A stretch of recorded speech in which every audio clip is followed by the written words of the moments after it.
Hello guys, this is Chris, and today I just want to talk to you about a very important and very nice and cool CSS rule called the flexbox model.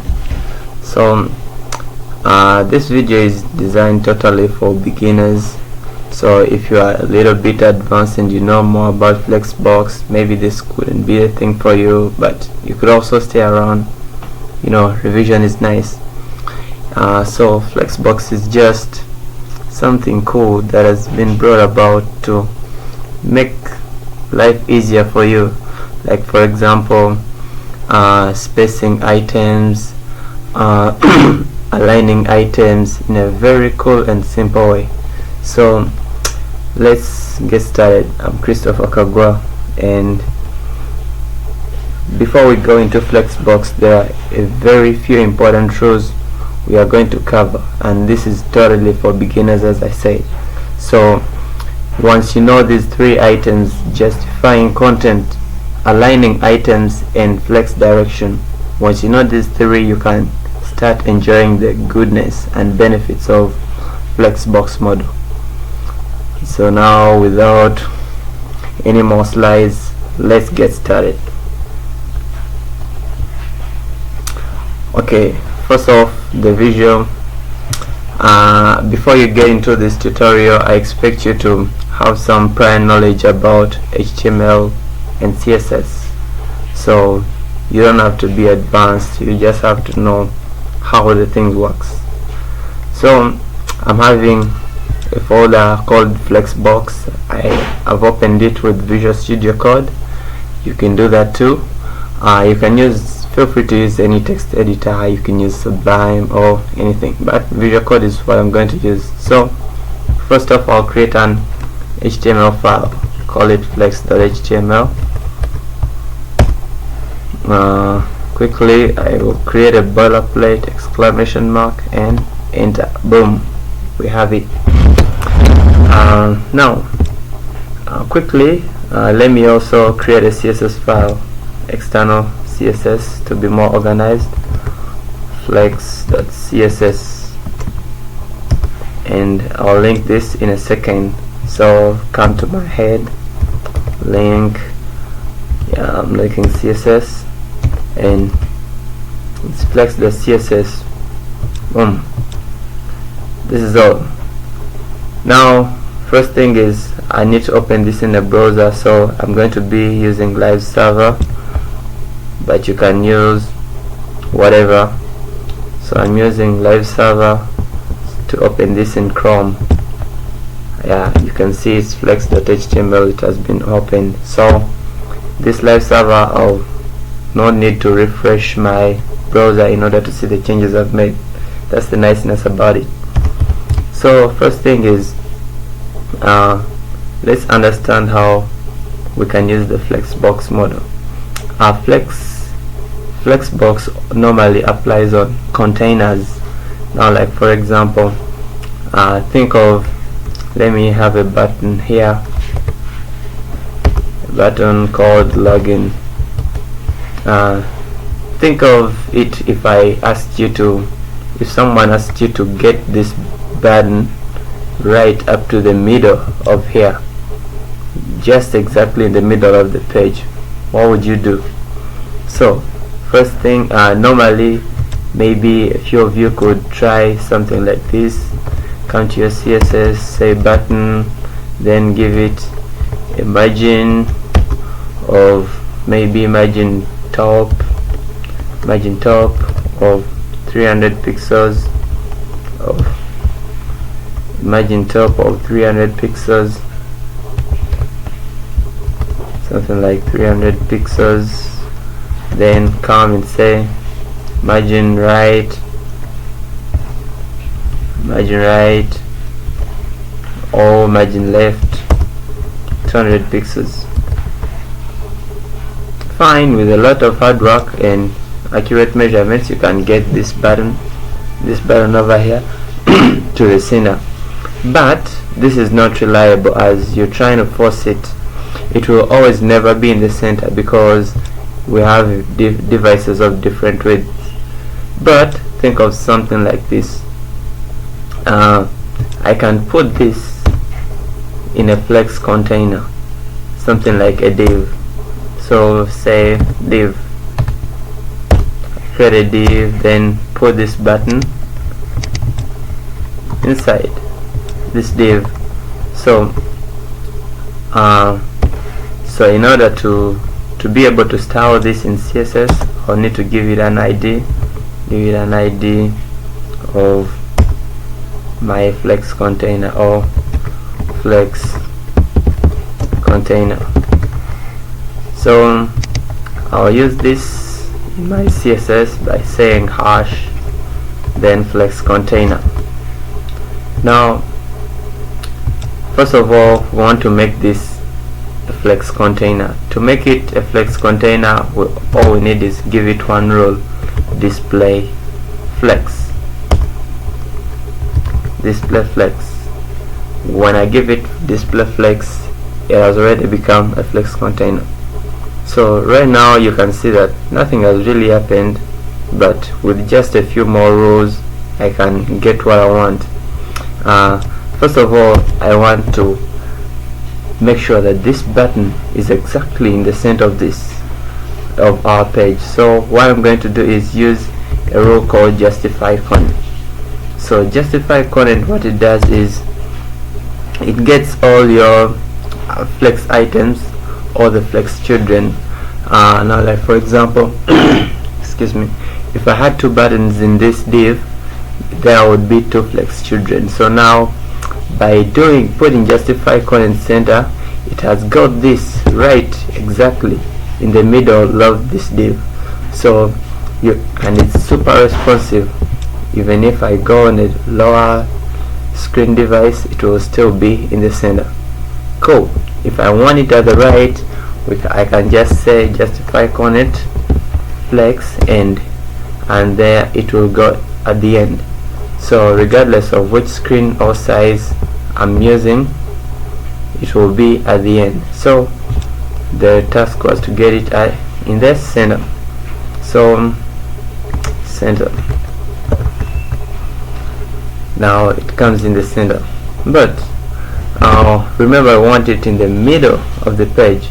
So first thing is, if I try to inspect and look at and have a clear look at my div, it ends right here. So this div is not extending up to here, but I want it to cover the whole page so that I can have this button exactly in the middle of the div. So what can I do? First thing is, this div is inside the body, but the body is also short. So first thing I can do is make this body make my body have a height of 100 VH. So when I say 100 VH, it means cover the whole available width of the device on which you are. VH means viewport height. So if you can see that my body has stretched. So another thing I can do is make this div fill up the whole body. So I can give this div a width of inherit, so that it takes in the width of its parent. So I say width inherit. Now when I set my width to inherit or height, it should be height. So when I set this height to inherit, you can see that I've got this div as tall as I want it to be, but you realize that the button has really stretched to fill up the div. This is just because of something very simple, and we can see that by duplicating the buttons. So if I add another button here and I paste another button, it will be added right after on the right of it. So these buttons are flowing in a horizontal direction. So to get them flowing in a vertical direction, we shall need to use a rule called flex direction. So I will say flex direction column Now by default the flex direction is raw. Now by doing this I will get this exactly in the center, even if I add another button. Even if I duplicate this and add another 2 buttons, this will be exactly in the center. So this is when you want it to be in the center. But look at how far justify content can take us. It can help us in spacing them. First of all, I can go ahead and give them flex end so that they go right at the bottom, or else I can decide to do something cool, like I want them spaced evenly. I will say justify content space evenly. So space evenly works the same as space around, so they will come exactly, so the space between this and this and this is equal. So I think you can see how cool this is. Or else we can want them at the extreme end. We can want the 2 at the extreme end and then put equal spaces between them. So I'll say justify content space between. So you see that the first flex item comes exactly at the bottom of the div, and then so we are having this because of the margin. So let me quickly remove it. HTML, let me say margin 0. So I think now you can see we have them at the extreme end, so and then they have equal spaces between them. So this is something you can really use to make it really interesting. Let's use paragraphs so that we can see how other rows work. So assuming this is my flex container and it's let's say it doesn't have the whole of this height, but inside it's having this. I remove the height from the body, so let me make it have a height to just fit the size of its content. So let me have a few paragraphs inside here, and to generate some random text in these paragraphs I just type lorem and then I'll have a paragraph. That's one. Also let me add another paragraph, copy this, add a second paragraph, then add a third paragraph. Yeah, now I think you can see that right now these paragraphs are going the default way. They are blocks, but if this div flex container, because now they are going this way because with the flex direction is column. Now if I remove flex direction column, look at what happens. By default all flex containers will have a flex direction of row. So whenever I say flex display flex, all the items will the flex box container will be given a flex direction of row. So by default a paragraph is a block element, but right now you can see it's behaving as an inline element because of display flex. I think you see this in so many websites. So the spacing is nice and everything is just super cool. So I can just go ahead and style this a little bit by saying all these paragraphs, let them have some padding of something like 10 pixels. So I think you can see that this is really cool. You wouldn't normally actually do this easily now with paragraphs because they're by default the block elements. So I can go a further ahead of I can go a further step of just now you can see that by default these guys will always stay in a flex direction of row, but with just some simple at media rule I can change the flex direction to be column. Like for example, I can put an at media rule and say maybe on maximum width, max width 900 pixels. I want this to be like, I want my flex container, I want my flex container to have, so it's already a flex container, so I want it to have the flex direction of column, flex direction column. And see now what we get when we are on a device with a width of below 900 pixels. This is how the paragraphs get displayed, and see what happens when we enlarge our browser. So I think this is very cool. Now we could have something, I haven't talked about align items yet, but let me get a very good scenario where we could use align items. Now for example, back to where now I'm having this paragraph,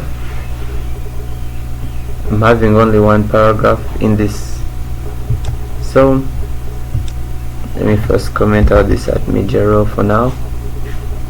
Now I'm having this, so this paragraph, let me give it a width of 50%, with 50%.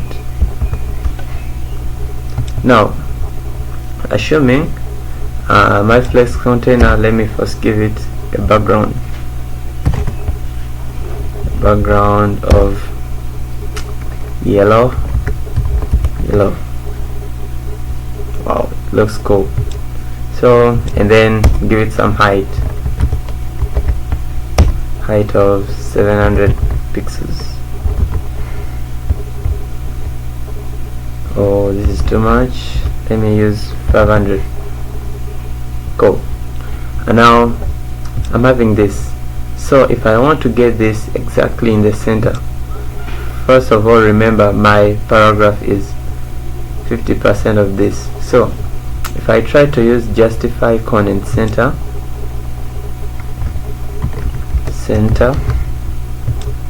it will get it actually in the actual center horizontally, but remember we want it to also be here. So to get it here, I'll have to use align items.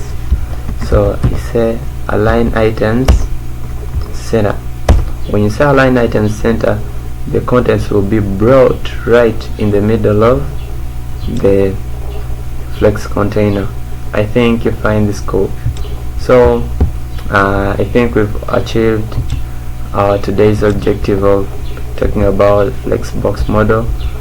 We've talked about justify content, align items, and flex direction. Subscribe to my channel. I hope this video was helpful, and if there is anything you'd like me to make a tutorial about, you just put a comment in the comment section below. It's Chris, and thank you.